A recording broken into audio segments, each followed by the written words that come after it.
মা হচ্ছেন জয়া। ভারতীয় নির্মাতা অনিরুদ্ধ রায় চৌধুরীর নতুন সিনেমায় অভিনয় করতে যাচ্ছেন দুই বাংলার জনপ্রিয় অভিনেত্রী জয়া আহসান। তবে ডিয়ার মা শিরোনামের সিনেমাটিতে মায়ের চরিত্রে অভিনয় করবেন জয়া। সম্প্রতি দেশের এক গণমাধ্যমে নতুন এই সিনেমাটি নিয়ে জয়া আহসান বলেন, অনিরুদ্ধ রায় চৌধুরী 10 বছর পর বাংলা সিনেমা নির্মাণ করতে যাচ্ছেন। সবশেষ তিনি বনবাস পরিচালনা করেছিলেন।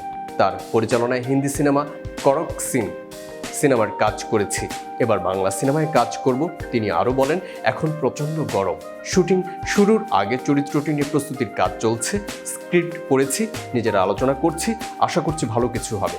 ডিয়ার মা সিনেমার চরিত্রটি নিয়ে জয়া আহসান বলেন, মায়ের চরিত্রে দর্শকরা আমাকে দেখবেন, প্রথমবার এমন চরিত্রে কাজ করছি।